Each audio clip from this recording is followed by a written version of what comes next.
John 15:12. Jesus said, "Love one another as I have loved you."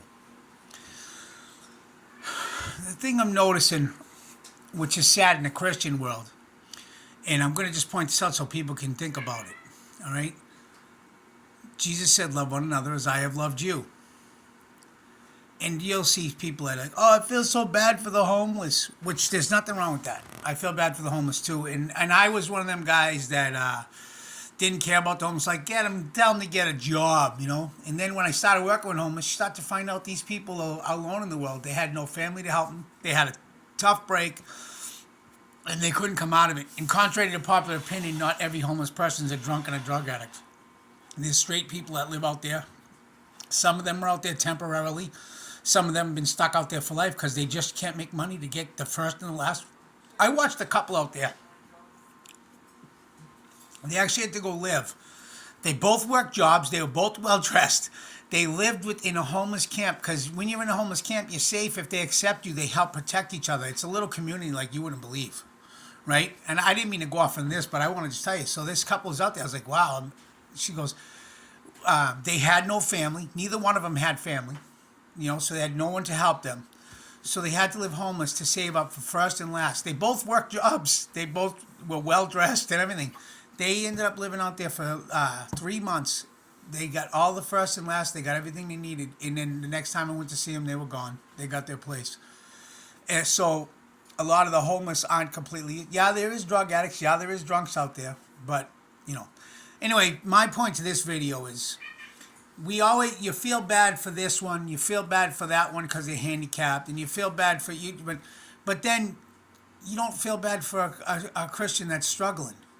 A Christian that's doubting God, struggling.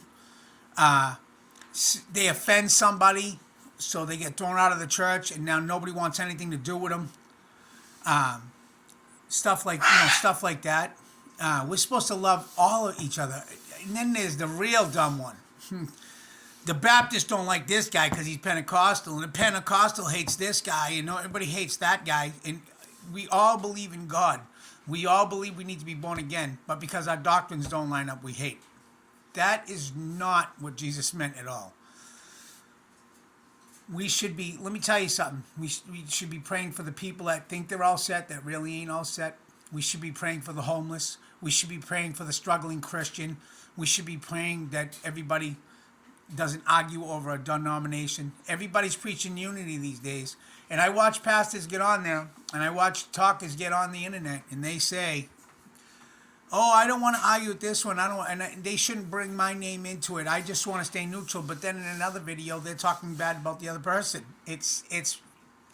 I just watched this guy who I respect talk yesterday about people talking about him. But I know by his videos, I've watched him talk about other people in other denominations, and then sometimes he'll be in an interview with somebody, and then he'll go, "Yeah, like that guy," and he'll put him down. So he's throwing digs all the time. Yet he's doing a video saying people shouldn't do that about him, and we all shouldn't do that. But yet they do it. I've made a couple videos in the past, and luckily I've been catching myself. I've been naming names, and I don't want to do that anymore because Lucky said to me, once you name a name or throw someone's name out there, then we can't talk to them anymore. I forget how she said it. I hate that.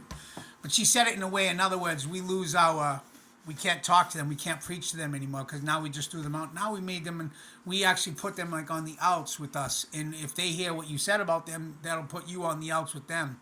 So now, we lost our ability to be able to preach to them or talk to them about the word of the Lord. So better off to keep your opinion about other people to yourself and just keep preaching what you believe. I know this. I don't care what denomination you are. I don't care how bad you struggle. We must be born again. And we should all love one another as Jesus loved us. Keep that in mind when you're judging someone.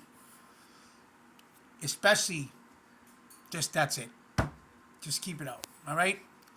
All right, everyone have a great day. Get your fellowship on. My brother-in-law Dave's getting baptized today. Praise God. Yeehaw. I'm so happy. Peace, love, and God bless.